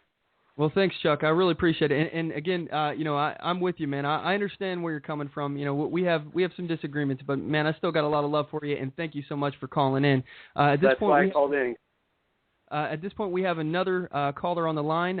It's Andrew Clark, and he would like to make a comment about immigration. Go for it, Andrew. You there?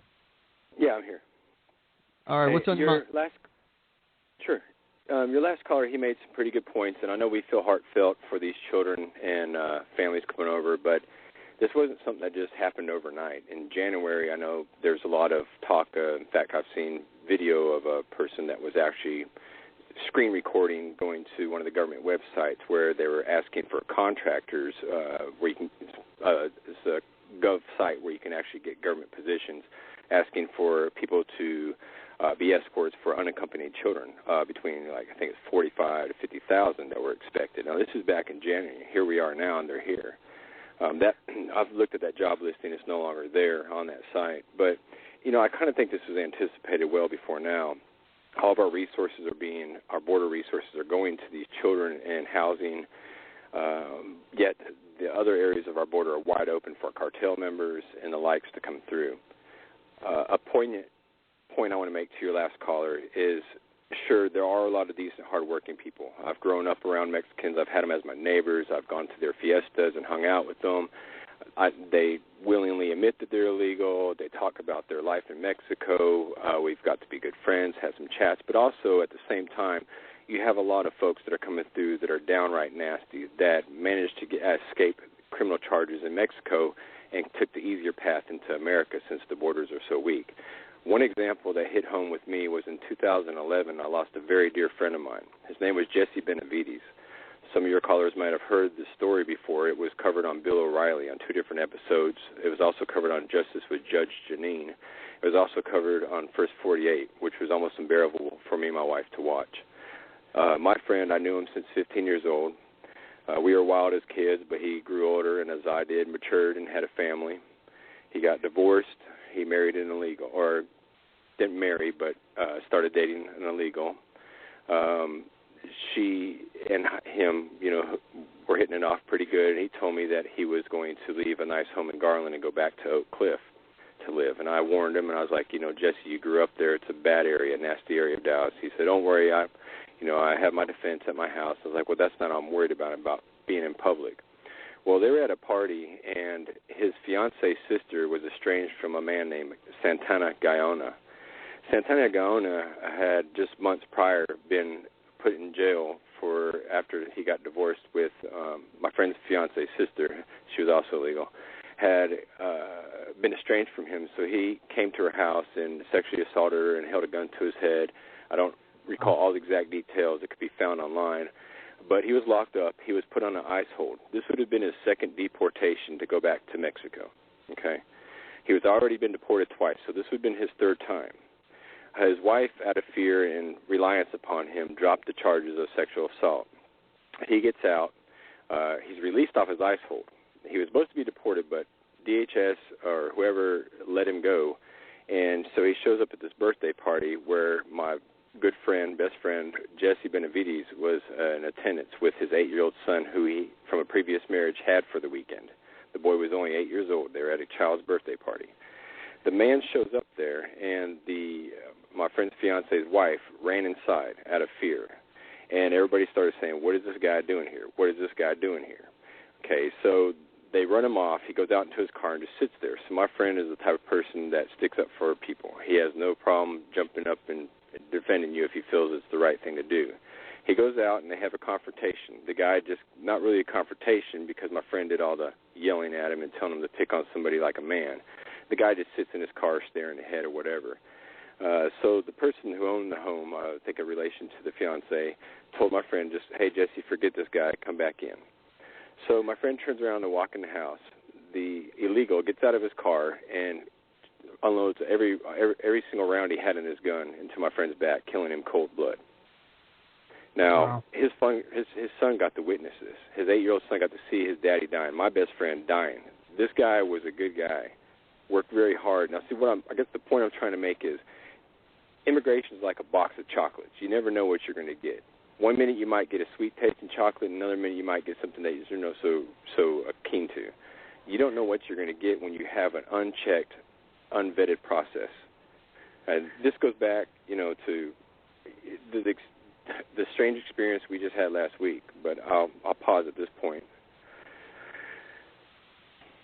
Well, as far as that, I definitely agree. You have to base it on a case-by-case basis. But I think that's when, I think the legal process has to come into play here. But Andrew, hey, we gotta cut to a quick commercial break. We're gonna be back more with these talks.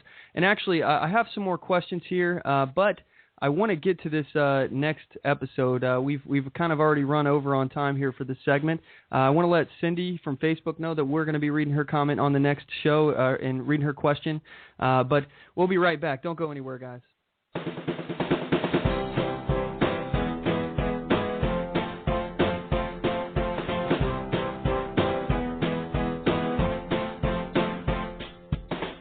Support On The Move. Help us make this podcast bigger and better. You can do this by going to our store and purchasing one of our hundreds of products. All designs are original and made for patriots like you. Just go to cafepress.com/onthemoveshow. We appreciate your support.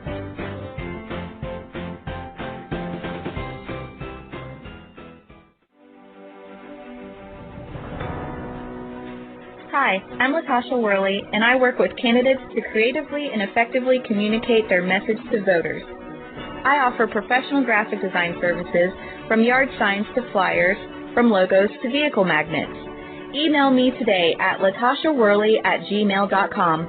That's LATOSHA Worley@gmail.com for a quote on items for your campaign.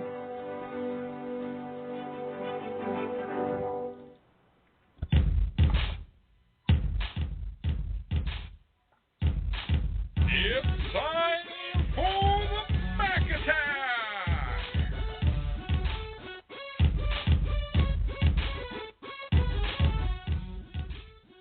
All right, this is a segment of the show where I report about outrageous events in the news.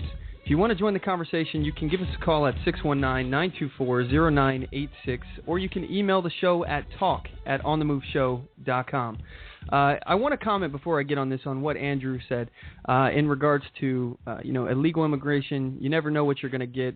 It's absolutely true, and that's why I think it's important that we vet as much as possible the people coming into this country. We make sure that they're going to be a benefit to our society, and we make sure that they're not just going to mooch off the system. We need to make sure that they're not criminals, all of that. And when we have an immigration system right now that takes a decade for people to become citizens, and we have an encouraged influx of illegals into the country, and there's really no real deportation going on here, and any kind of reason to prevent these people from coming back. They just come here and they expect to be citizens. Of course, it's going to create more people coming to this country illegally. So anyway, I think we need to take all that in mind. But anyway, this segment, the Mack Attack, is about the massive poll that was conducted by Gallup. They conducted a survey where they surveyed 1,000 people in 120 nations on how satisfied they are with the amount of freedom in their nation.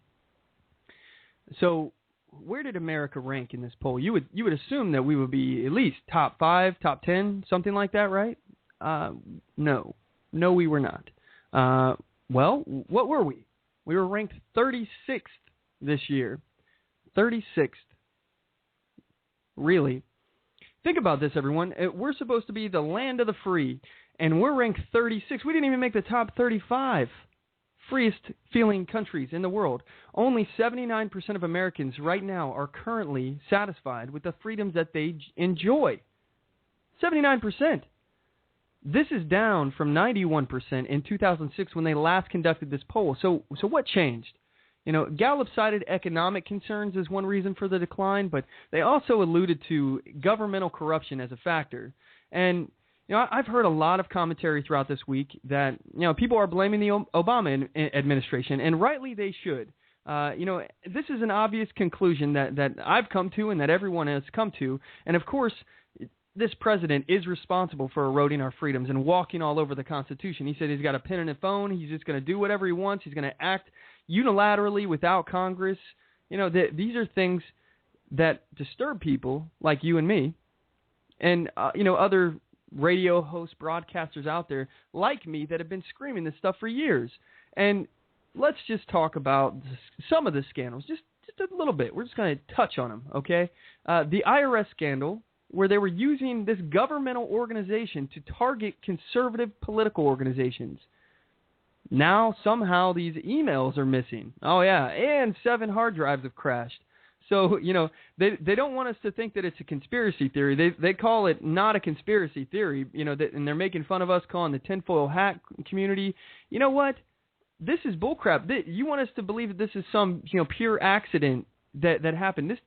Emails do not just go mysteriously missing. I can pull up emails right now from years ago. And this organization is the organization that will audit us, and we're supposed to provide 7 years of our tax information to them, and they can't even keep 6 months' worth of emails? 7 hard drives crashed. 7. We're supposed to just think that that's not some kind of conspiracy to cover up evidence. And Lois Lerner, she's on the stand taking the fifth, even after she's already stated that she didn't do anything wrong. And we have the IRS commissioner, and this is probably the most hilarious thing of it all here. We have the IRS commissioner, John Caution, and he's spouting off that no one violated the law. But he says right in the same breath that he didn't research the law. I have here the clip where Trey Gowdy basically took this man apart on the stand. And by the way, Mr. Gowdy, I would expect some kind of audit from the IRS in your future because you are doing an amazing job. Anyway, here's a clip. Okay, spoliation of evidence is when a party fails to preserve evidence. There's a negative inference that the jury can draw from their failure to preserve the evidence. You with me? If you destroy documents, the jury can infer that those documents weren't going to be good for you. If you fail to keep documents, the jury can infer that those documents were not going to be good for you. You've heard the phrase spoliation of evidence, haven't you? I can't recall ever hearing it. It's true in administrative hearings, civil hearings, criminal hearings. I practiced law once 45 years ago, gave it up for Lent 1 year, never went back. All right. Well, let me tell you what you would have found if you had stuck with it. When a party has a duty to preserve evidence or records and they fail to do so, there is a negative inference that is drawn from their failure to preserve the evidence. It's common sense, right? If you destroyed something, the jury has a right to infer that whatever you destroyed would not have been good for you, or else every litigant would destroy whatever evidence was detrimental to them. Agreed? I'm not sure. I think if you destroy the evidence and people could prove it, it wouldn't be a good thing for your defense. Well, no, it's worse than that. The jury can draw, and they're instructed, they can draw a negative inference. All right. And that's true if a taxpayer is being sued by the IRS administratively, civilly, or prosecuted criminally, and they fail to keep documents, the jury can draw a negative inference from the fact that they didn't keep receipts or emails or documents. So if it's true and applies to a taxpayer, it ought to apply to the IRS as well. Agreed? Is this a trial? Is this a jury? Is that what you're... I said administrative, civil, or criminal. If you want to go down that road, I'm happy to go down it with you, Commissioner. In fact, I'm glad you mentioned it. You have already said multiple times today that there was no evidence that you found of any criminal wrongdoing. I want you to tell me what criminal statutes you've evaluated. I have not looked at any. Well, then how can you possibly tell our fellow citizens that there's no criminal wrongdoing if you don't even know what statutes to look at? Because I've seen no evidence that anyone consciously... Well, how would you know what elements of the crime existed? You don't even know what statutes are at play. I'm going to ask you again. What statutes have you evaluated? I think you can rely on common sense that nothing I have seen. Common sense. Instead of the criminal code, you want to rely on common sense. No, Mr. You can shake your head all you want to, Commissioner. You have said today that there's no evidence of criminal wrongdoing. And I'm asking you what criminal statutes you have reviewed to reach that conclusion. I've reviewed no criminal statute. All right, so you don't have any idea whether there's any criminal conduct or not because you don't know the elements of the offense. I've seen no evidence of wrongdoing. Oh, well, that's very different than no evidence of criminal misconduct, Commissioner. Well, it seems to me if you haven't done wrongdoing, it'd be pretty hard to argue that you've had some criminal violation if you didn't. Well, what did Let me just point out, I'm going to continue this video clip, but notice what he's saying. I have seen no evidence. I have seen no evidence, which is not to say there was no wrongdoing or law breaking, but to say that he has seen none. What does Lerner mean when she said perhaps the FEC will save the day? I have no idea what did she say? What did she mean when she said we need a project, but we need to be careful that it doesn't appear to be per se political?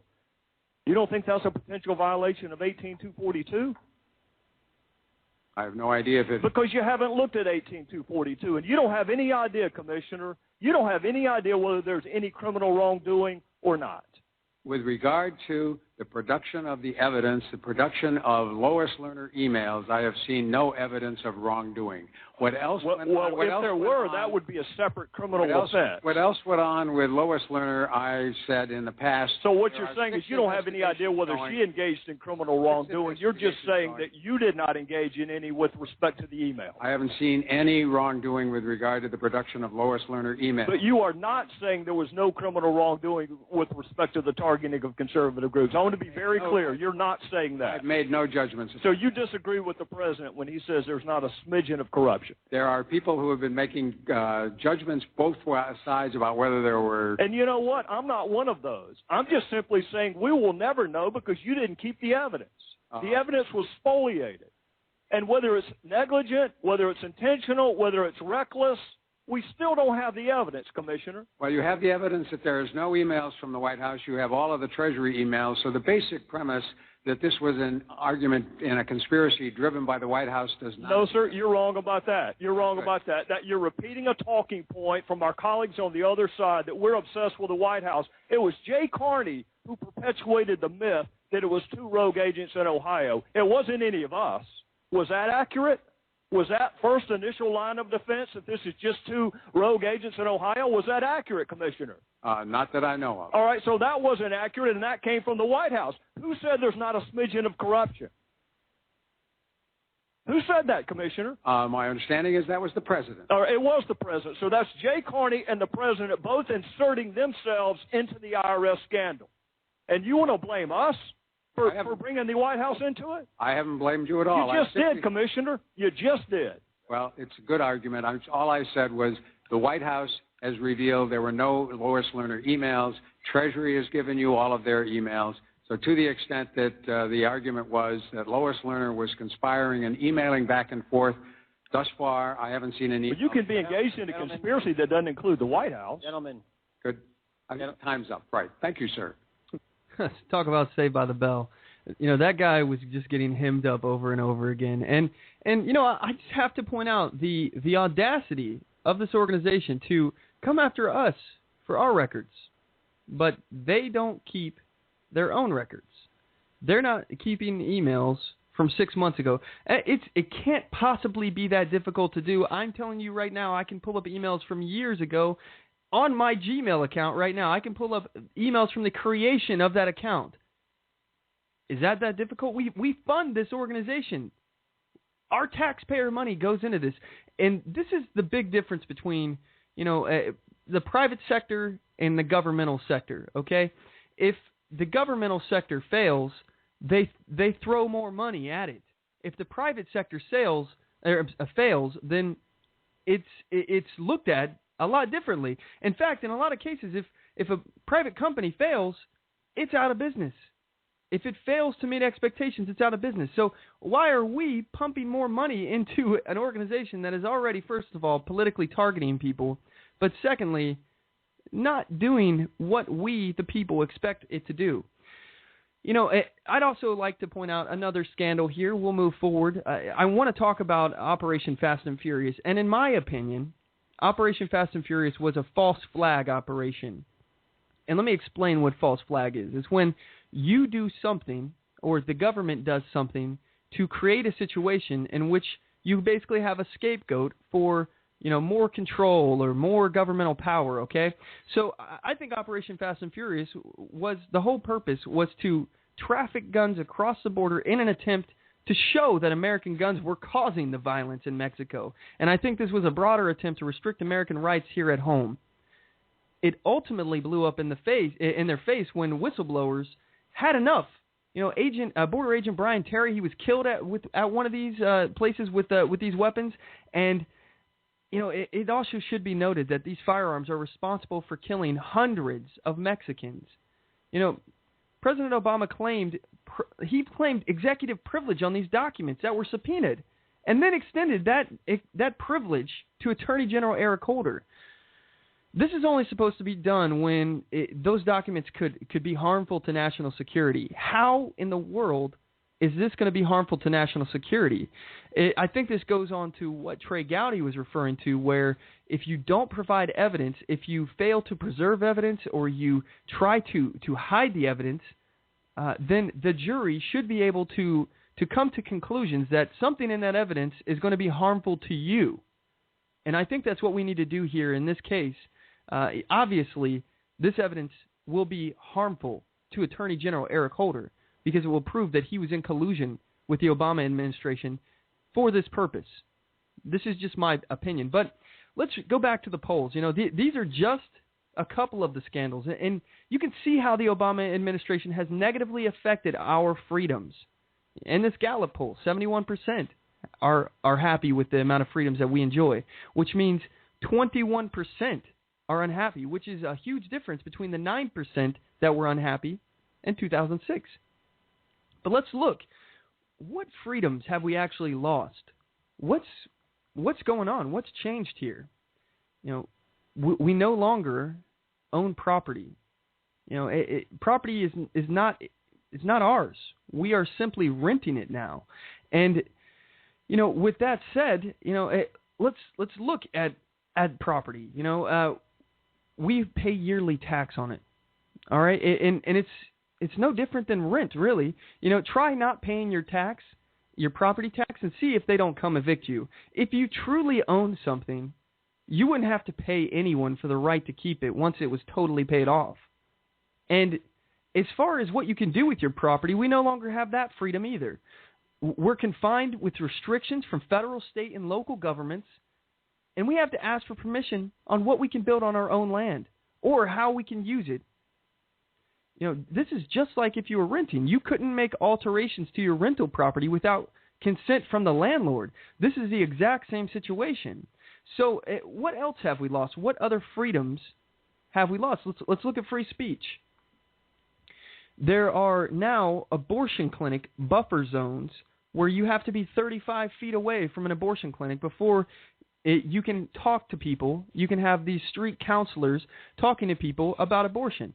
But yet, if you want to have pro-abortion or pro-Planned Parenthood material within that 35-foot zone, it's okay. It's not okay to have the anti-point, but the for-point is okay. This is a definite restriction in free speech.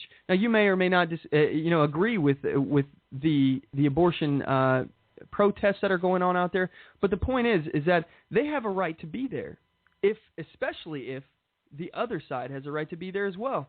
Let's look at free speech zones. Now, at political protests, there are free speech zones. If you want to protest against the President Obama, you got to go like a mile down the road in a free speech zone to have your voice heard. What effect is that having? Let's look at broadcasting. All right, for example, this show, and broadcast on terrestrial radio or on television, you have to get a license to broadcast. I'm licensed through Blog Talk Radio, so I didn't have to do a whole lot with that. But if I was on terrestrial radio or on television, I'd have to worry about FCC, the Federal Communications Commission, giving me a license. And the FCC wants to put monitors in our newsrooms. So what about gun rights? We see gun-free zones popping up everywhere, and that's the right of the business if they choose to do that. But let's talk about on publicly owned property, such as post offices and government buildings. We also have government restrictive gun laws, very, very restrictive gun laws, where we now need licenses to have a firearm. Let me ask you your thoughts on licenses. Should you have to get a license, which is basically asking for permission to do something that is a right? Should you have to register your firearm? We also see backdoor bans through the EPA. They've closed lead mines and they're passing regulations which make it more difficult for firearms and ammunition to be manufactured. So what about the right to travel? We have to bring up licenses again. You now need a license to drive on publicly owned roads that you pay taxes on, that you own. I own it. You own it. We all own it. It belongs to the public. You have to get insurance, registration, tags. This is all required. And how does this affect your freedom to practice your religion? What if you can't afford all of these things? Does this limit you in being able to go to church? Of course it does. Of course it does affect you from your right to peacefully assemble. We're now mandated to buy insurance or will be taxed or penalized. We no longer have the freedom to choose whether or not we want health insurance. We don't have the right to choose what we'll accept for wages anymore or what we'll pay for a job. The minimum wage has taken away that choice, that freedom. And that's ultimately what freedom is choice. Do you or do you not have the choice to do something? That's freedom. We don't have that choice anymore. So what about our right against unlawful search and seizure? Well, we're now seeing a remarkable amount of no refusal DUI checkpoints around the country. They're pulling blood from people. They're testing it. They're also checking to see, hey, since we got you here, let me see your driver's license, proof of insurance, registration, all this other stuff. So, of course, this is why we have seen a drop in freedoms in this country. This is why people feel less free. We are, in fact, less free than we've ever been. So, you know, I'm really curious of what you guys have to say about this. Mack, give me a call. We got a few minutes left in the show. I can let you make a quick point. The number to the show is 619-924-0986, or you can email the show at talk@onthemoveshow.com. And at this point, we're going to take our last commercial break, and when we get back, we're going to enter into the listener challenge, so don't go anywhere.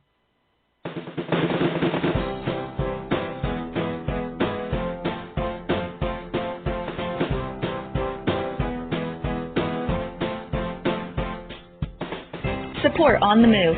Help us make this podcast bigger and better. You can do this by going to our store and purchasing one of our hundreds of products.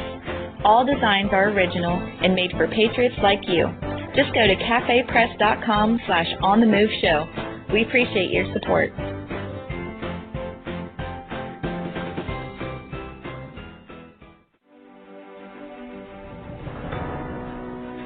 Hi, I'm Latasha Worley, and I work with candidates to creatively and effectively communicate their message to voters. I offer professional graphic design services from yard signs to flyers, from logos to vehicle magnets. Email me today at latashaworley@gmail.com. That's LATOSHA Worley@gmail.com for a quote on items for your campaign.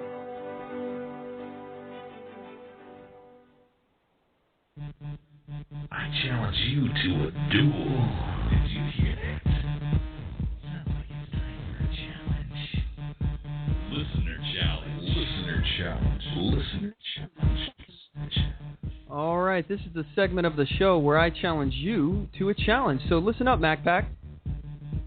All right, your mission, if you choose to accept it, is to share the video of my unlawful arrest on your social media. You can check it out on our YouTube channel, youtube.com/OnTheMoveShow. Help spread the word and show how law-abiding citizens are being treated. We also have a donation page, so feel free to donate there if you're interested. It's onthemoveshow.com/donate. And if you're willing to donate, I sure do appreciate it. You know, I'm going to keep fighting this fight. And I really do appreciate the fact that so many of you out there have my back, and I honestly cannot express how much it means to me. So that's this week's challenge. I really appreciate everybody, and stand up, speak out, get on the move.